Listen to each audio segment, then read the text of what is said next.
సిటీలో పనులు జరుగుతున్నాయి. ఆయల్లో ఓ దగ్గర గ్రామ పంచాయతీ, ఒక దగ్గర మున్సిపాలిటీ, ఓ దగ్గర మున్సిపల్ కార్పొరేషన్, ఓ దగ్గర జిహెచ్ఎంసీ. మా కూన శ్రీశైలం గౌడు బాధ కాదు. ఇట్లా తిరిగితే గ్రామ పంచాయతీ సర్పంచ్తో మాట్లాడాలి, అట్లా తిరిగితే మున్సిపల్ ఆయనతో మాట్లాడాలి, ఇటు తిరిగితే జవహర్ నగర్ మున్సిపల్ కార్పొరేషన్తో మాట్లాడాలి, లేకపోతే జిహెచ్ఎంసీ కమిషనర్తో మాట్లాడాలి. ఇన్ని రకాలుగా మాట్లాడాలంటే నాయకుడికి అర్థమయ్యే లోపలే 5 ఏళ్ళు అయిపోతుంది.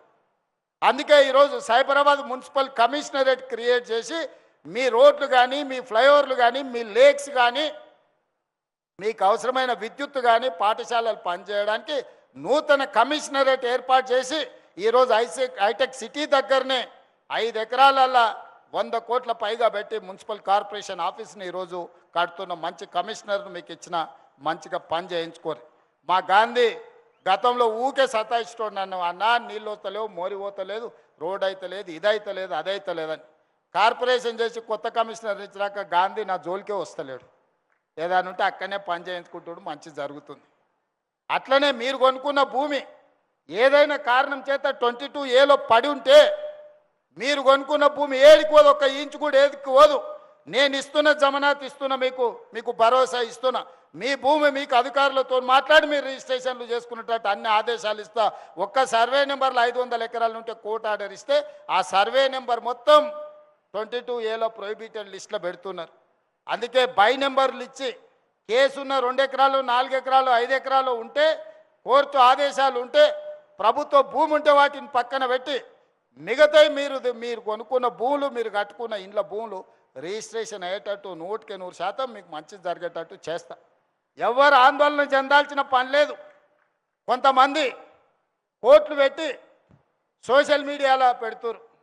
నిజం పెడితే మంచిదే, ఎవడన్నా నమ్ముతాడు. అబద్ధాలు పెడితే అవలగాడు అనుకుంటారు. ఈ అబద్ధాల సంఘాలకు ఈరోజు అసోసియేషన్లు పెట్టుకొని కోట్లు ఖర్చు పెట్టి కొంతమంది అబద్ధాలు ప్రచారం చేస్తారు. మీరు కూర్చొని ఆలోచన చేయండి. 10 ఏళ్ళు ఆసారు ఏం చేసిండు, 2 ఏళ్ళు మీ తమ్ముడు ఏం చేసిండో మీరు లెక్కేయండి. ఆయన ఇచ్చింది ఏదన్నా ఆపినా, ఆయన ఇచ్చింది ఏదన్నా గుంజుకున్నానా, ఆయన ఏదన్నా సంపాదించాడో పెడితే నేను తీసుకుపోయాను నన్ను తాకట్టు పెట్టినా, ఒక్కసారి ఆలోచన చేయండి. అన్నీ మోసుకుంటూనే ఆయన ఇచ్చిన 8,11,000 కోట్ల రూపాయలు అప్పులు, అసలు మిర్చి ప్రతి నెల 7,000 కోట్ల రూపాయలు, సంవత్సరం తిరిగితే 75,000-80,000 కోట్ల రూపాయలు ఆయన చేసిన అప్పులకు నా తల తాకట్టు పెట్టి నడువు వంగిపోయిన అప్పు కడితేనే రూపాయి కూడబెట్టి ఇన్ని మంచి పనులు చేస్తున్నా.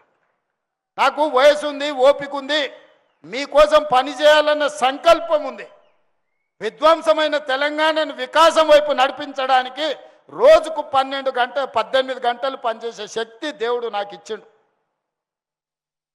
అన్ని అవకాశాలు అయిపోయినాక అదృష్టం అనేదే సమస్య అయినప్పుడు దేవుడు నా వైపు ఉంటాడు, అదృష్టం నా వైపు ఉంటుంది.